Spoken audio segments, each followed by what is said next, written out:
Welcome back to ARC Florida. There's lots of misinformation online when it comes to nutrition and what to do for weight loss. Will fasting help you lose the weight? What about eating 5 small meals a day? Well, Brogan Morris is going to the experts to bust some of those myths. Take a look. Hey guys, it's Brogan with What's Good For You, and today I am here with board-certified nutritionist and author Petronella Ravenshear. And today we're going to go over 3 nutrition myths. So the first one, I think this is something that so many people have recently started doing, but fasting for as long as you can and not eating as long as you can is a good way to lose weight. Yeah, that is such a terrible myth. It's so unfair.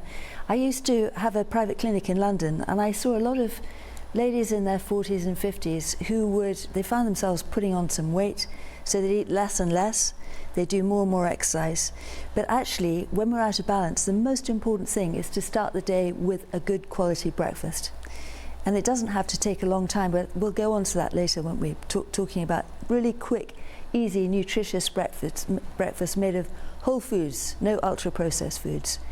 So we need to eat 3 meals a day, always combining protein and carbohydrate. And the carbohydrate is vegetables or fruit. That's really, really key. What about bread? Do you say steer clear of bread? Steer clear of bread, yeah. Everyone is so terrified of carbs. I feel like at some point, maybe pre-workout or something, they're good for you. But if you just load up on carbs, would you say that that's probably not good for you? Yeah, I mean, like you, Brogan, you're physically active, so you can get away with eating a lot more carbs than a lot of people can. But yes, we need to be careful of the refined carbohydrates like bread and rice and pasta, because ultimately they break down to sugar, and that sugar is easily stored as fat, which we don't want.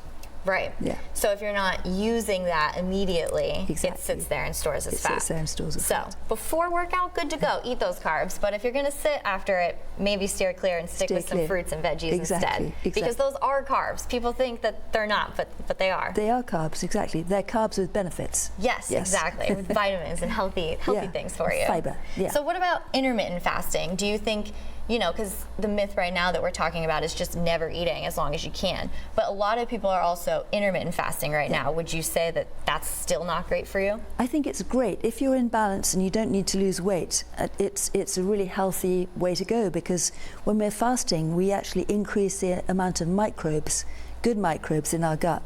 One of them is called Akkermansia. And it sounds really creepy, but it nibbles away at the lining of the gut, making it stronger, less leaky. And it only does that when we're fasting.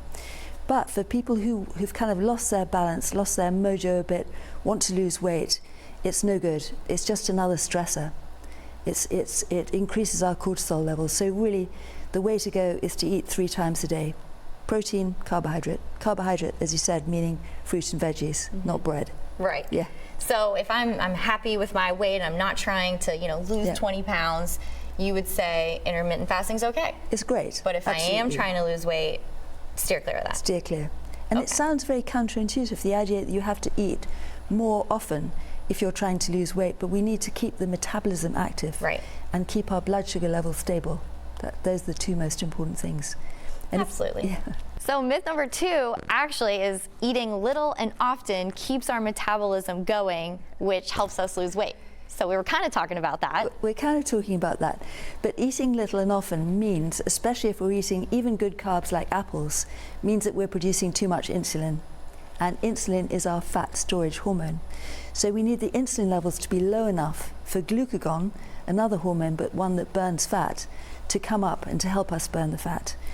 And I studied a program called Metabolic Balance in the UK, a German doctor, and he was saying to us, if you eat little and often, if you eat 3 meals and 2 snacks, you're always producing too much insulin. You will never ever be able to access your fat stores for energy. And that was like sacrilege to us, because when we were training in nutrition, all our teachers had little jars of nuts and seeds in front of them, and they just nibbled on them like squirrels all day. And we thought that was the only way to go, but he said, we want to keep insulin levels low so you can burn fat, so you have less inflammation. 3 meals a day, that's it. Wow, that makes so much sense because I've always been, you know, eat every 2 to 3 hours and eat 5 meals a day. I'm not always successful at it, but I tried that for so long and I never lost weight. And this makes a lot of sense. Drop those insulin levels so that you can really get into that fat storage. Exactly. You know, and that way when you're walking about or even just your daily activities, you're burning that fat. You're burning fat, exactly. Okay, that makes sense. Good. The other thing about insulin is it's a pro-inflammatory hormone. And you know, the World Health Organization tells us that 74% of annual deaths worldwide are avoidable. They're due to lifestyle diseases, such as producing too much insulin because we're eating too many carbohydrates and we're eating too often. And that puts us into a state of inflammation. And inflammation drives all those diseases. So we just say, no thanks. Yeah. Wow. So inflammation, bloating, all these things that all of us deal with, me especially. Steer clear of the pizza and eating constantly. Exactly. Sounds like, you know, not rocket science. No, it kind of makes sense, doesn't it? Absolutely. Yeah. Okay, so our third and final myth, 0-calorie snacks and drinks are a great alternative to the regular stuff. Yeah. On paper, it seems like such a good idea, and you think things like aspartame, it's got no calories. But going back to our caveman days, it's that sweet taste in our mouth that the brain comes to expect energy coming in the form of calories. So it literally allocates energy around the rest of the body. And then suddenly the brain realizes it's starving. And so that drives us in search of more food. So actually, science research has shown that the people who drink low-calorie drinks or 0-calorie drinks end up eating more food. Gosh. Petronella, you're killing me because I love 0-calorie drinks. And we were actually talking before this. I have been drinking Zevias, which are, you know, they're stevia soda. Yeah. But you said stevia, not so bad. Stevia's not so bad. Aspartame, sucralose, all those ones are really bad. I mean, they're just chemicals that really decimate our microbes, our friendly gut microbes, and leave us hungry and inflamed. And eating more, and which eating more. We don't need to be doing, not always. Okay, exactly. Well, now if you are hungry, yeah, should you eat or try and fight it a little bit? If you're hungry, the best thing for you, and I know this sounds quite patronizing and annoying, is water. Mm-hmm. Because when we're hungry, our stomach shrinks, right? And this hormone called ghrelin comes out, and ghrelin travels to the brain and says, you better eat something. But if you have a big glass of water, like a pint, ghrelin literally goes away. And yes, the hunger goes. And I have actually done that so many times. I tell everyone, you know, if you're hungry, try drinking an 8-ounce glass of water first and then see if you're still hungry. Exactly. Because it really works. It really works, doesn't it? But yeah, well, this was just great, and I think so informational. And I love being able to bust myths and make sure that people know the right things coming from experts. So thank you so much for joining us today. Thank you so much, Brogan. It was a pleasure. And that is what's good for you.